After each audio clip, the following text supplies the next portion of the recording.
दोस्तों, हनुमान जी एक ऐसे देवता हैं जिन्हें यह वरदान प्राप्त है कि जो भी भक्त हनुमान जी के शरण में आएगा उसका इस कलयुग में कोई भी कुछ नहीं बिगाड़ पाएगा। दोस्तों, क्या आपको पता है कि आमतौर पर हनुमान जी युद्ध में गदा का प्रयोग नहीं करते थे, बल्कि वे अपने मुक्के का प्रयोग करते थे। कहा जाता है कि हनुमान जी का मुक्का ऐसा था कि इससे बड़े से बड़े महारथी भी एक ही मुक्के में धराशायी हो जाते थे। शास्त्रों के अनुसार इंद्र के ऐरावत में 10,000 हाथियों के बराबर बल होता है, दिक्पाल में 10,000 ऐरावत के बराबर बल होता है और इंद्र में 10,000 दिक्पाल के बराबर बल होता है।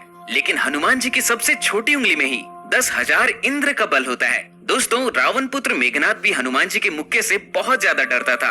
दोस्तों, इससे आप यह अंदाजा जरूर लगा सकते हैं कि हनुमान जी कितने पावरफुल हैं। दोस्तों, जरा सोचिए, जब हनुमान जी किसी को मुक्का मारते होंगे तब क्या होता होगा। आज हम इस वीडियो में तुलसीदास द्वारा रचित रामचरितमानस में हनुमान जी के मुक्के से जुड़ा एक ऐसा प्रसंग बताएंगे जब रावण जैसे महारथी को भी इस मुक्के का प्रकोप झेलना पड़ा। इसका उल्लेख तुलसीदास द्वारा रचित रामचरितमानस में मिलता है। यह उस समय की बात है जब मेघनाद ने हनुमान जी पर ब्रह्मास्त्र छोड़ा था और ब्रह्मास्त्र का मान रखने के लिए हनुमान जी ने स्वयं को बंदी बना लिया था और उन्हें रावण की सभा में ले जाया गया।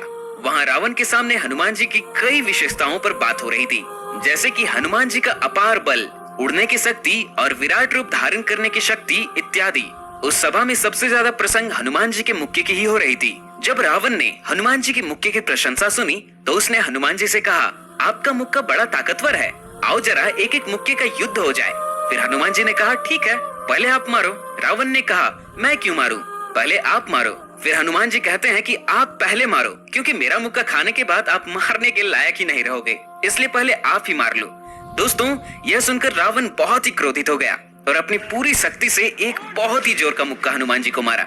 इस प्रकरण की पुष्टि रामचरितमानस की यह चौपाई करती है, जाम टेक कपि भूमि न गिरा।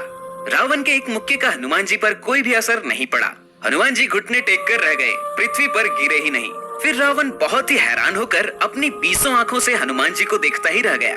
तो अब बारी आई महावीर हनुमान की। हनुमान जी ने अपनी पूरी शक्ति के साथ मुक्का उठाया और रावण को मारने के लिए तैयार हो गए। तभी ब्रह्मा और शिव जी बेहद ही घबरा गए।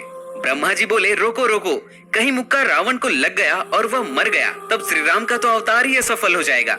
हनुमान जी जब ऊपर देखते हैं तो ब्रह्मा जी कहते हैं कि दया करो हनुमान। फिर हनुमान जी कहते हैं कि इस रावण को बस थोड़ा सा स्वाद तो चखा देना चाहिए। फिर हनुमान जी ने रावण को एक मुक्का मारा। रावण ऐसे गिरा जैसे वज्र की मार से पर्वत गिरा हो और बहुत देर तक रावण मूर्छित हो गया। रावण को जब होश आया तब वह हनुमान जी के बल की प्रशंसा करने लगा कि हनुमान तुम इतने बलशाली हो। तो हनुमान जी ने कहा, ब्रह्मा और शिव जी ने असली बल तो तुम्हें दिखाने ही नहीं दिया, बल तो तब देखते जब तुम भूलने के लिए जिंदा ही न बच पाते। गोस्वामी तुलसीदास जी कहते हैं, मुरुछा गए बहोरी से जागा, कपिबल विपुल सराहन लागा। रावण कभी भी किसी की प्रशंसा नहीं करता था, लेकिन मजबूरन हनुमान जी की प्रशंसा कर रहा है। इस प्रकार हनुमान जी ने बस एक ही मुक्के से रावण को उसका स्थान बता दिया। दोस्तों, एक बार हनुमान जी के लिए हमारे कमेंट सेक्शन में जय बजरंगबली लिखना न भूलें।